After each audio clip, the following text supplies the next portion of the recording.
কি খবর রেমন ভাই? এবছর তোমার ক্ষেতে ধান নয়, যেন সোনা ফলেছে। এভাবে বলো না রতন ভাই, সবই পরিশ্রমের ফল। এবছর তো বাইরের কোনো কাজ কামই করলাম না, আমার এই কয়টা ক্ষেত নিয়েই পড়ে আছি। আসলে অনেক টাকা ঋণ হয়ে গেছে, আল্লাহ বুঝে এবার আবার মুখের দিকে তাকিয়েছে। ভেবে নিয়েছি এবছরের ফসল বিক্রি করে ঋণগুলো পরিশোধ করে দিব। আসলে রেমন ভাই, আল্লাহ আপনাকে এবছর পরাণ জোড়ানো ধান ও সবজি দিয়েছে। ঋণ নিয়ে চিন্তা করবেন না, দেখবেন সবগুলো ফসল বিক্রি করলে আপনার ঋণ পরিশোধ হয়ে আরো ভালো একটা অর্থ আপনার কাছে থেকে যাবে। তাই যেন হয় ভাই। আসলে ঋণের বোঝাটা অনেক বড় হয়ে গেছে, ঋণ নিয়ে অনেক চিন্তায় আছি ভাই। রিমন ভাই, অতিরিক্ত চিন্তা করবেন না। অতিরিক্ত চিন্তার ফলে মানুষের ব্রেন স্ট্রোক হয়। আল্লাহ না করুক আপনি যদি কখনো ব্রেন স্ট্রোক করে বসেন, আর ব্রেন স্ট্রোকের পরিণাম কি হতে পারে তা তো আপনি ভালো করেই জানেন। আপনার একটা মাত্র মেয়ে, আপনার কিছু হলে আপনার স্ত্রী মেয়েকে নিয়ে কিভাবে দিন কাটাবে? তাই বলছি আপনি অতিরিক্ত চিন্তা করবেন না। ঋণ যেহেতু হয়েই গেছেন, দেখবেন ঋণ কোনো না কোনো সময় পরিশোধ হয়েই যাবে। দোয়া রেখো ভাই, তাই যেন হয়। রিমন ভাই, তাহলে কাজ করো, আমি আবার যাব গঞ্জের দিকে।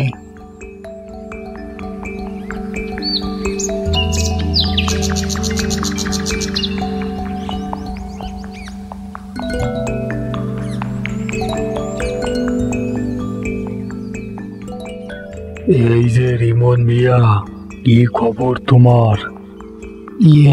মোড়ল চাচা, হঠাৎ আপনি এখানে? তা কি মনে করে আসলেন? রিমন মিয়া, লোকজনে বলা বলি করছে এবছর তোমার সকল ফসলই নাকি ভালো ফলেছে, তাই নিজ থেকে আসলাম তোমার ফসল দেখতে।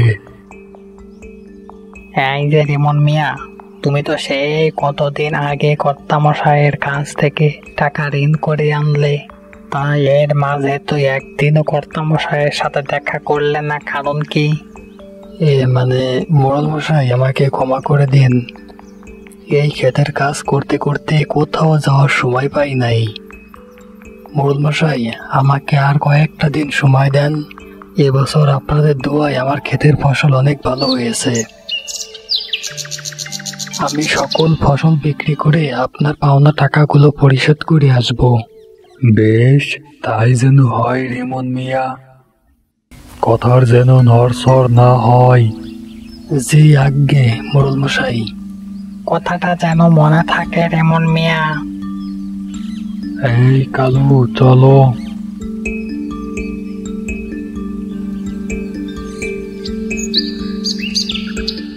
হাই রে টাকা রে, কেন যে এতগুলো টাকা ঋণ করতে গিয়েছিলাম, এখন সবই বুঝতেছি। অভাবের সময় না হয় কিছুদিন না খেয়েই কাটাতাম, এখন কি আর করব।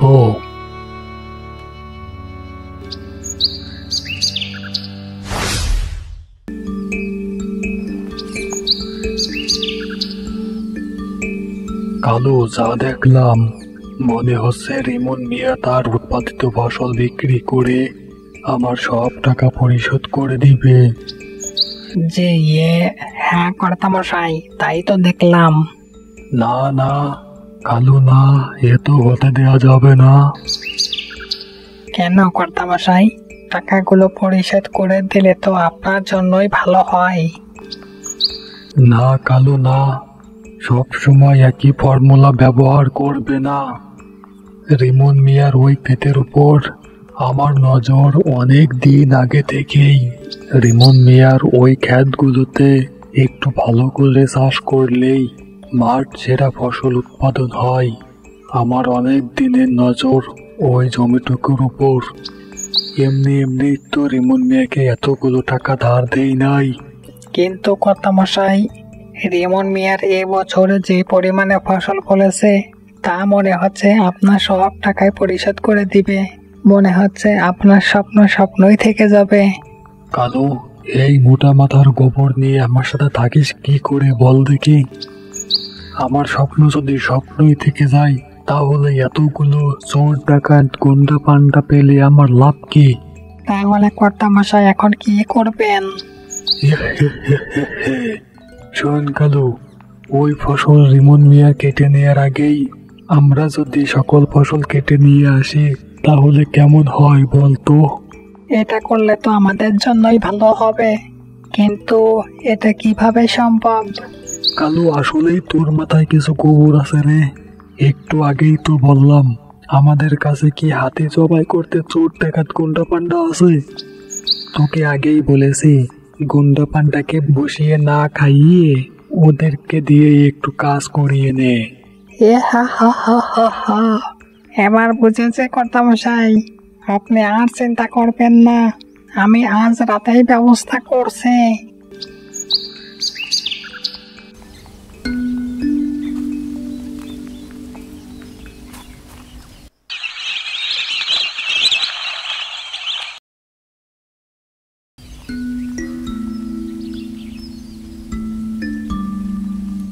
বাবা, স্কুলের ম্যাম আমাকে আগামীকাল মাসিক বেতন নিয়ে যেতে বলেছে।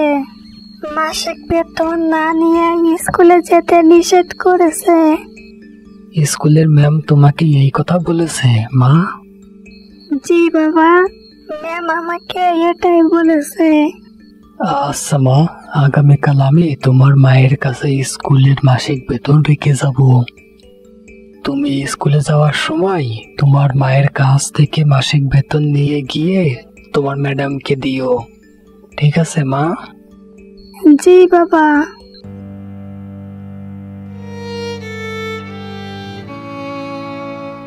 বউ, টাকা না থাকলে সব জায়গায় ছোট হয়ে যেতে হয়।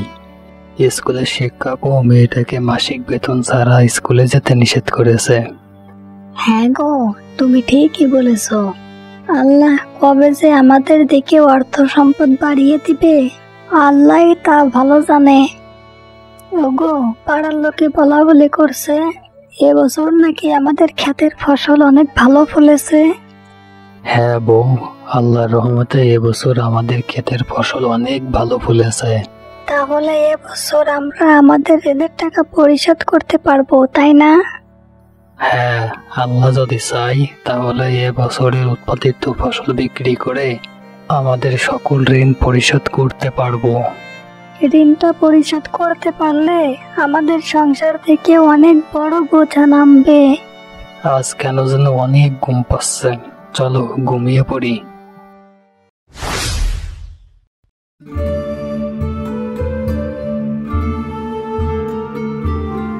এই যে মশাই, তা তোমরা থাকো কোথায়? হ্যাঁ, আমি তোমাদেরকে পুরো গ্রাম তন্ন তন্ন করে খুঁজে বেরিয়েছি, তা কোথা থেকে এখন বের হলে শুনি?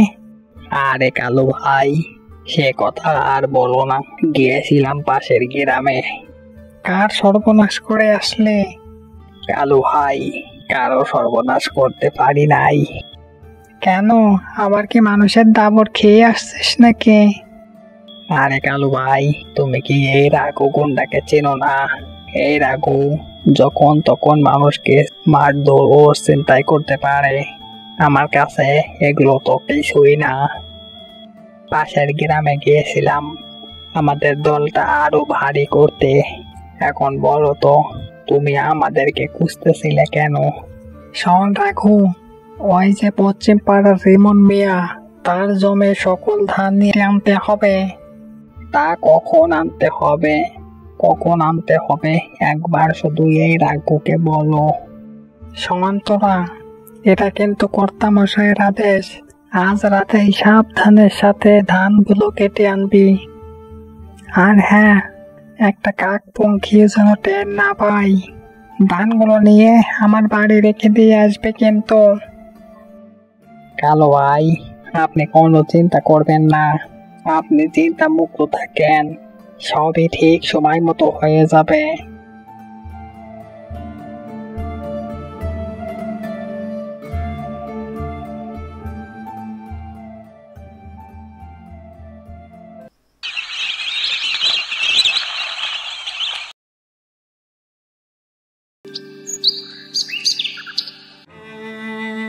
হায় হায় হায়, এ আমার কি হয়ে গেল? আমার অনেক বড় সর্বনাশ হয়ে গেল। আমার জমি সব ধান চুরি হয়ে গেল। এখন যে আমার ঋণ পরিশোধ করার আর কোনো উপায় থাকলো না। এবার বুঝি বাপদাদা রেখে যাওয়া শেষ জমিটুকু ওই মোড়লকে লিখে দিতে হবে।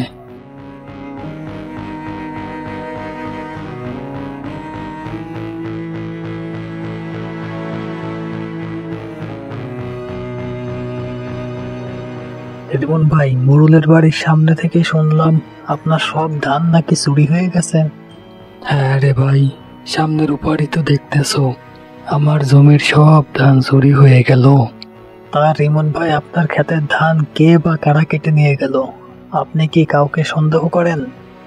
না রে ভাই রতন, আমার তো এই পাড়ায় ওরকম কোনো শত্রু নেই যে আমি তাকে সন্দেহ করব। আমার তো এখন সবই শেষ হয়ে গেল। ঋণের টাকা পরিশোধ না করতে পারলে আমার জমিটাও হারাতে হবে রতন ভাই। রিমন ভাই, আপনি এত ভেঙে পড়েন না, দেখবেন আল্লাহ আপনার জন্য কোনো না কোনো পথ ঠিকই করে দেবেন। রিমন ভাই, চলেন এখন বাড়ির দিকে ফিরে যাই। এই সময় আপনার একা থাকা ঠিক হবে না।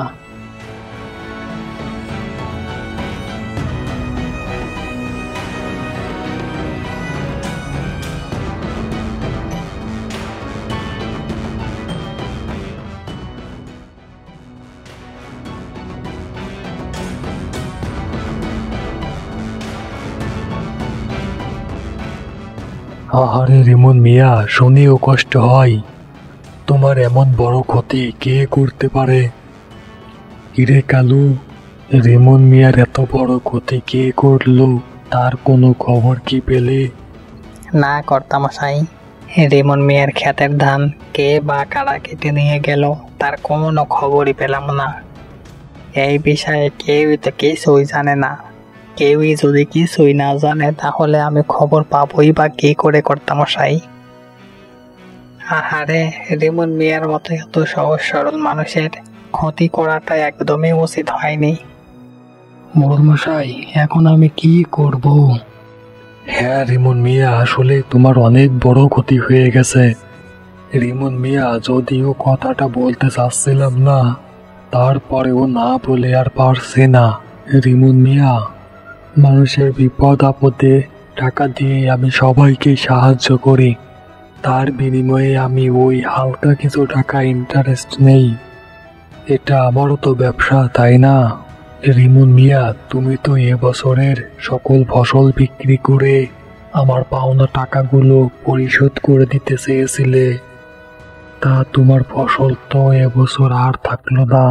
এখন আসলেই তো রিমন মিয়া, তোমার ফসলই তো নেই।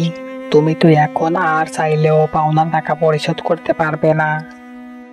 শর্ত মোতাবেকে এবছর টাকা পরিশোধ করতে না পারলে সমস্ত জমি কর্তামশাইয়ের নামে লিখে দেওয়ার কথা ছিল। কর্তামশাই, এখন থেকে এই সকল জমি আপনার। এ তুমি কি কথা বলছো কালু ভাই? মোড়ল মশাই, আমাকে আর কিছুদিন সময় দেন, আমি সব টাকা পরিশোধ করে দিব। না না রিমন মিয়া, আমি তোমাকে আর এক মুহূর্তেও সময় দিতে পারবো না। তোমাকে গত 3 বছর যাবৎ আমি সময় দিয়েছি। এখন থেকে ওই জমি আমার। না মোড়ল মশাই, আমি থাকতে রিমন ভাইয়ের বাপদাদার সম্পত্তি এভাবে হাতছাড়া হয়ে যাবে? এ তো আমি হতে দেব না। রতন, তুমি এ কি বলছো ভাই? হ্যাঁ রিমন ভাই, আমি ঠিকই বলছি। মোড়ল মশাই, নির্ধারিত সময়ের আগেই রিমন ভাই আপনার সকল পাওনা টাকা পরিশোধ করে দিবে। রিমন ভাই যদি টাকা পরিশোধ করতে না পারে, তাহলে আমি রিমন ভাইয়ের সকল পাওনা টাকা পরিশোধ করে দেব। আমি এই টাকার জিম্মেদার হলাম। এ হা হা হা হা হা, রতন হবে টাকার জিম্মেদার? রতন এতগুলো টাকা কোথায় পাবে? মোড়ল মশাই, দয়া করে রিমন ভাইকে আর একটা সুযোগ দেন। কর্তামশাই, ওদেরকে আর একটা সুযোগ দিন। ওরা এতগুলো টাকা পাবে কোথায়? রিমন মিয়া, ওরা সবাই যেহেতু বলছে, তাই তোমাকে একটা সুযোগ দিলাম। আর মনে রেখো রিমন মিয়া, কার্তিক মাসের প্রথম সপ্তাহেই টাকা পরিশোধের শেষ তারিখ। আর রতন, তুমি কিন্তু মনে রেখো, রেমন মিয়ার পাওনা টাকার জিম্মিদার কিন্তু তুমিই। আর এই এলাকার আইন কানুন তো তুমি ভালো করেই জানো। কর্তামশাই, চলেন আমরা রফিকের বাড়ি যাব।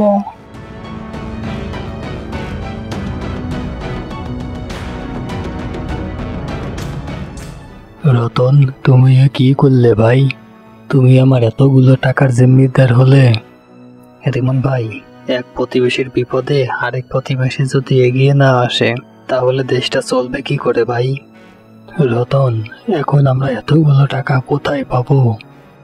রিমন ভাই, আপনি এত ভেঙে পড়েন না তো। কার্তিক মাস আসতে আরো 1.5 মাসের মতো সময় বাকি আছে। আপনি জমিতে সবজি চাষ করেন, দেখবেন আল্লাহ আপনার জন্য কোনো না কোনো পথ ঠিকই করে দিবেন। আমি এখন গেলাম ভাই।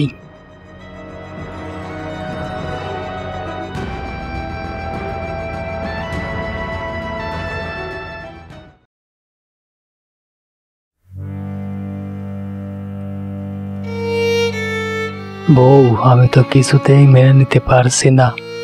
আমার চোখের সামনেই আমার বাপ দাদা রেখে যাওয়া সব সম্পত্তি হাতছাড়া হয়ে যাবে। দেখো, তুমি এত ভেঙে পড়ো না। রতন ভাই তো তোমার টাকার জিম্মেদার হয়েছে। তুমি যদি সকল ঋণের টাকা জোগাড় করতে না পারো তাহলে রতন ভাইয়ের কাছ থেকে কিছু টাকা নিয়ে মোড়লকে দিয়ে ঋণ পরিশোধ করে এসো। আর রতন ভাইকে আগামী ফসলের সিজনে তার টাকা দিয়ে দিও। না রে বউ, রতন এতগুলো টাকা কোথায় পাবে? রতন তো জিম্মিদার হয়েছে কারণ মোড়ল মশাই আমাকে যেন আর একটা সুযোগ দেয়, তার কারণে। বাবা, তুমি এত চিন্তা করো না তো। দেখবা আল্লাহ আমাদের জন্য কোনো না কোনো পথ ঠিকই দেখিয়ে দিবে। এখন হাত মুখ ধুয়ে করে এসো তো, 2 মুঠো খাবার খাবে। না রে মা, আমার গলা দিয়ে এখন কিছুই নামবে না। তার চেয়ে বরং তোমরাই খেয়ে নাও। এ তুমি কেমন কথা বলছো? খাবার না খেলে তো তুমি অসুস্থ হয়ে পড়বে। শোনো, তোমাকে শক্ত হতে হবে আর বেশি বেশি পরিশ্রম করতে হবে, নইলে আমাদের যা আছে তাও যে হাতছাড়া হয়ে যাবে। হ্যাঁ বাবা, মা ঠিক কথাই বলেছে।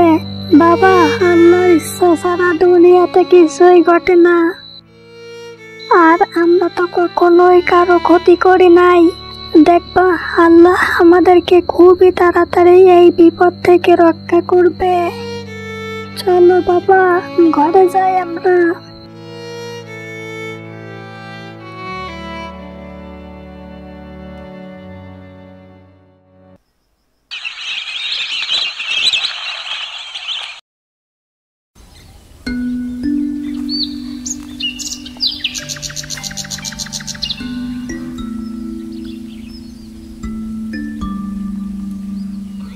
এই যে মিষ্টি মেয়ে আসিবা, তুমি আমার কাছে এসো। তুমি ভয় পেও না, তোমার কোনো ক্ষতি হবে না।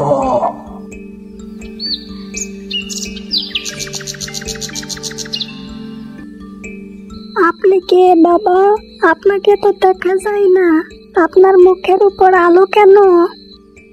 আমি একজন আজব মানুষ যে সব সময় ভালো মানুষদেরকে সাহায্য করে। মা, তোমাদের বর্তমান আর্থিক অবস্থা খুবই সন্নিকটে। আমি তোমাকে কিছু অর্থ দিতে চাই, তুমি কি নিবে? না বাবা, আমার মা বলেছে বিনা পরিশ্রমে কারো কাছ থেকে কোনো জিনিস না নিতে। আমি আপনার কাছ থেকে কিছুই নিতে পারবো না। আমি তো তোমাকে শুধুই অর্থ দিব না, আমি তোমাকে 3টি প্রশ্ন করব। আর যদি তুমি 3টি প্রশ্নেরই উত্তর দিতে পারো তাহলে তোমাকে আজব একটা উপহার দেব, যে উপহার পৃথিবীর কোনো মানুষের দ্বারাই দেওয়া সম্ভব নয়। আজব উপহার? তাহলে প্রশ্ন করেন, আমি প্রস্তুত। আচ্ছা ঠিক আছে, তোমার প্রথম প্রশ্ন হলো আমাদের প্রথম নবীর নাম কি? এই প্রশ্নের উত্তর হবে, আমাদের প্রথম নবীর নাম হযরত আদম আলাইহিসসালাম। তোমার দ্বিতীয় প্রশ্ন হলো আমাদের জাতির পিতার নাম কি? আমাদের জাতির পিতার নাম হযরত ইব্রাহিম খলিলুল্লাহ। তোমার তৃতীয় প্রশ্ন হলো আমাদের শেষ নবীর জন্মস্থান কোথায়? এই প্রশ্নের উত্তর হবে, আমাদের শেষ নবীর জন্মস্থান মক্কায়। তোমাকে করা তিনটি প্রশ্নেরই উত্তর তুমি যথাযথ সঠিক দিয়েছ। এই নাও তোমাকে আজব একটা উপহার দিলাম।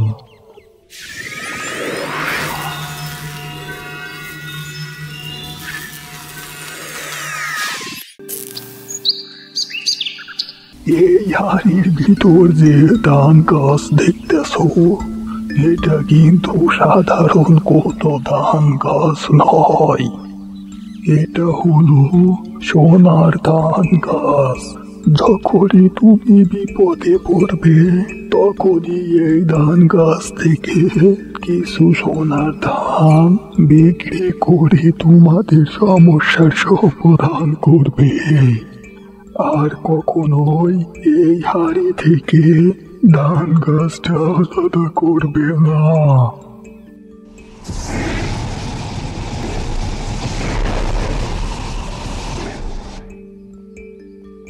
কি ব্যাপার, দরবেশ বাবা আবার কোথায় গেলেন? এখন মনে হচ্ছে আমাকে এই আজব ধান গাছ উপহার দেওয়ার জন্যই দরবেশ বাবা এখানে এসেছিলেন। আমি এখন বাড়ি চলে যাই, আর এক মুহূর্তেও এখানে থাকা ঠিক হবে না। শিউলিদের বাড়িতে আগামীকাল যাব।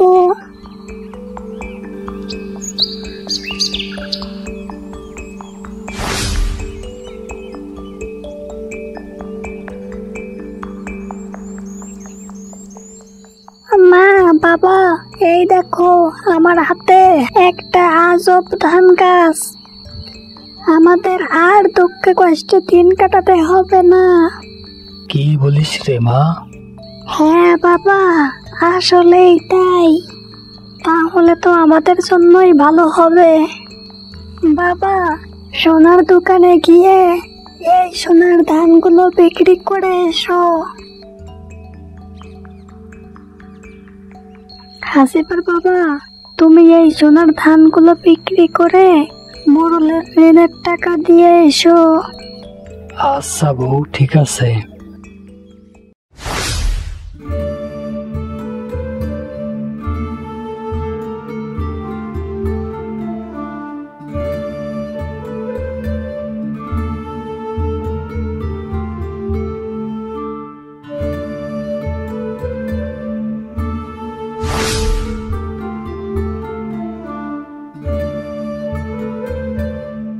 মোড়ল মশাই, এই নেন আপনার পাওনা টাকা।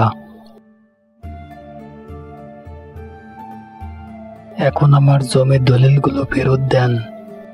হ্যাঁ রিমন মিয়া, দলিল তো দিব অবশ্যই, কিন্তু তোমার দলিল তো আরো অনেক দলিলের ভিতরে রয়েছে, তা আমি তোমার বাড়িতে দলিল পাঠিয়ে দিবানি। আচ্ছা মোড়ল মশাই, তাহলে কালু ভাইকে দিয়ে আমার জমির দলিলটা বাড়িতে পাঠিয়ে দিয়েন।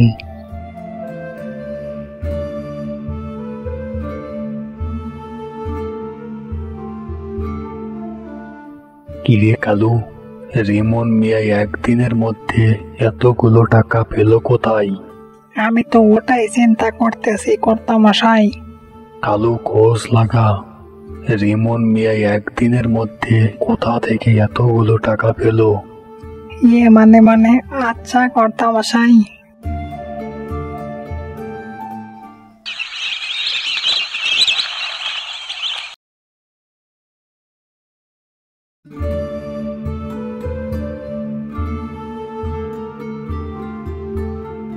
বউ, আজকে সোনার ধানগুলো তো বিক্রি করে যে টাকা পেয়েছি তা সবগুলো টাকাই মোড়ল মশাইকে দিয়ে আসলাম।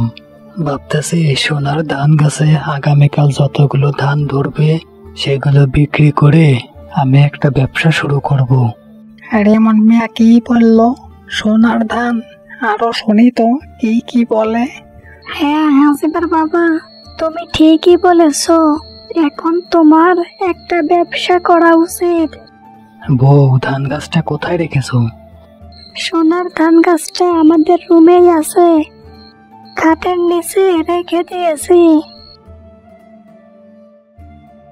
তাহলে এই ব্যাপার। তাই তো বলি, রিমন মিয়া এতগুলো টাকা কোথায় পেল? কর্তা মশাইকে বিষয়টা জানাতে হবে।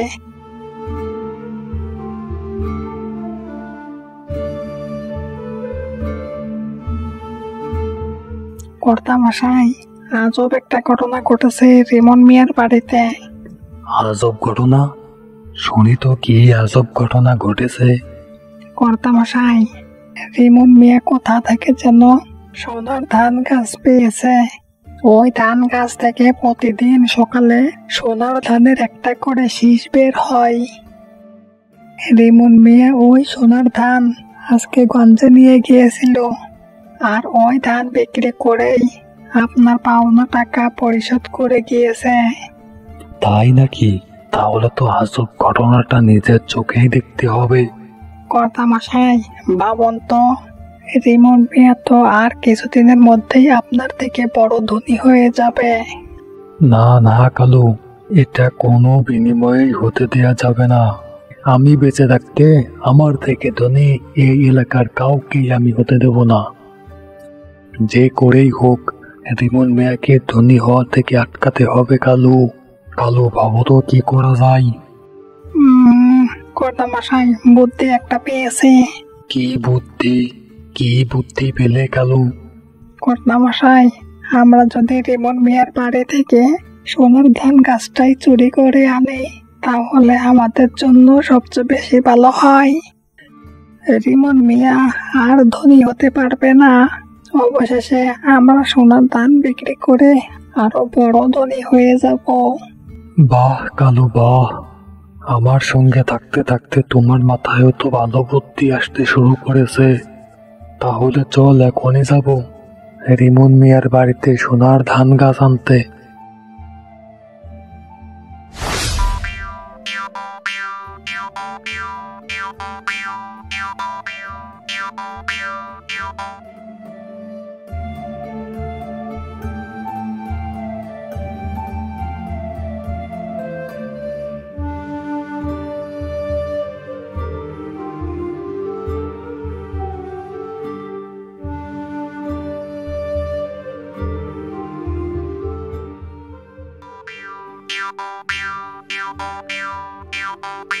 কর্তা মশাই, সামনে ওই দেখেন, কে যেন সন্নির উপর বেশি আছে। কোথায় কোথায়? কালু, আমার মনে হয় ভূত। পালা কালু। এই খবরদার, পালানোর চেষ্টা করে কোনো লাভ নেই। তোরা এখান থেকে পালাতে পারবি না। আজকে তোদেরকে সব অপকর্মের বিচার করা হবে। তোরা গরিব দুঃখী মানুষকে টার্গেট করে সুদের উপর টাকা দিস। খেটে খাওয়া মানুষেরা তোদের সুদের টাকা পরিশোধ করতে করতে আসল টাকা আর দিতে পারে না, যার কারণে দিন মজুর খেটে খাওয়া মানুষেরা আরো অসহায় হয়ে যায়। দিনের পর দিন তারা না খেয়ে জীবন যাপন করে। এইসব দেখে তোরা আনন্দে মেতে উঠিস। এখন তোদেরকে শাস্তি পেতে হবে। শেষবারের মতো আমাদেরকে একটা সুযোগ দিন। আমি আপনাকে কথা দিচ্ছি, আমরা আর কখনো এ ধরনের কাজে লিপ্ত হব না। শেষ সুযোগটা দিন দরবেশ বাবা। এত করে যেহেতু বলছিস, তবে একটা সুযোগ দিচ্ছি। এরপর তোরা যদি ভুলে এ ধরনের কাজে লিপ্ত হস তাহলে তোদের শাস্তি স্বরূপ থাকবে সরাসরি জাহান্নাম। এখন যা, এই সোনার ধান গাছ যেখান থেকে এনেছিস সেখানে রেখে দিয়ে আয়।